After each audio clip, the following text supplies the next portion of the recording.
Salut tout le monde, c'est Jérémy. Aujourd'hui je vous présente ce stabilisateur de la marque Zhiyun. Donc c'est le modèle Crane M2. Donc je vous avais déjà présenté le Smooth 4 il y a quelques temps déjà dans une précédente vidéo. Donc je vous mets le lien juste en haut. Donc l'ancien c'était juste pour les smartphones. Celui-là par contre va servir à la fois aux smartphones, aux appareils photo compacts, aux caméras d'action comme les GoPro, mais aussi aux caméras hybrides pas trop lourdes. Donc il faut juste que ça ne dépasse pas les 720 grammes. Donc dans cette vidéo, on va voir un petit peu les caractéristiques du produit, ce qu'il y a dans la boîte, quelles sont les différentes fonctionnalités présentes, et je ferai d'autres vidéos pour vous expliquer un petit peu plus comment paramétrer l'ensemble, comment le balancer avec un smartphone, avec mon Panasonic GX80, différentes fonctionnalités qu'on va retrouver dans l'application Zplay et d'autres choses comme ça. Donc on voit ça ensemble tout de suite.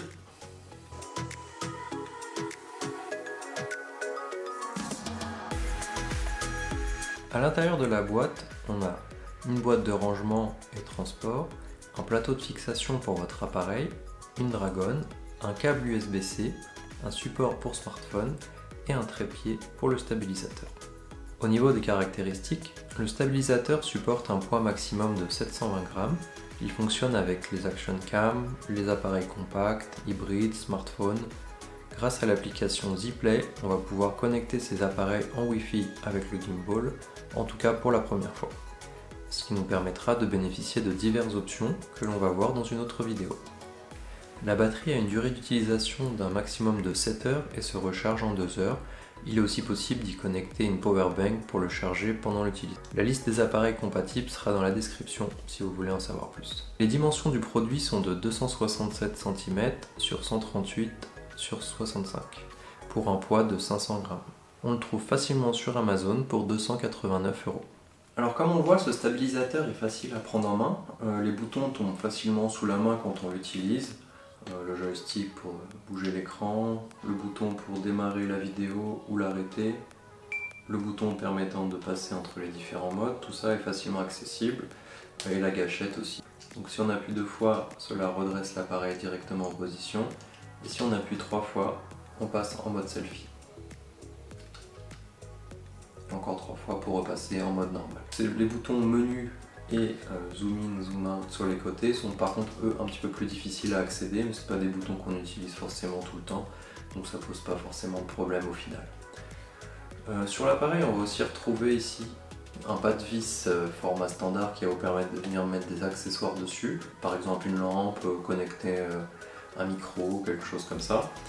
Ici on va retrouver un bouton de verrouillage qui va permettre de verrouiller l'axe pendant le transport, et le bouton power pour l'allumer ou l'éteindre. Alors au niveau de la stabilisation, cet appareil dispose de 6 modes, donc le mode pan follow qui va vous permettre en fait de tourner sur l'axe droite-gauche et l'appareil va suivre les mouvements. Par contre sur l'axe haut-bas, là on n'aura pas de mouvement du tout. On va ensuite avoir le mode lock, donc L, qui va ensuite lui au contraire verrouiller l'appareil dans une certaine position. Peu importe si on tourne l'axe au bas, droite, gauche, peu importe. Du coup la caméra restera toujours dans la même position. Donc ça va permettre d'avancer, reculer, d'avoir quelque chose de complètement stable. On arrive ensuite sur le mode POV, qui lui permet de suivre les mouvements dans toutes les directions. Dès que j'incline, l'appareil photo monte, descend. Si je tourne sur le côté, la même chose. Donc le mode POV qui permet aussi de partir un petit peu dans tous les sens pour suivre vraiment le mouvement qu'on voudrait faire plus ou moins naturellement sans être limité par un axe ou quoi que ce soit. Donc ça peut permettre de faire des choses assez originales, comme vous pouvez le voir. En appuyant 2 fois, on va arriver sur le mode Go, qui lui est sur le même principe que le mode POV, mais en allant beaucoup plus vite dans les mouvements. Ensuite, on va avoir le mode Vertigo, donc cette fois la caméra vient se mettre à l'horizontale et grâce au joystick, on va pouvoir la faire pivoter sur elle-même tout en avançant ou reculant.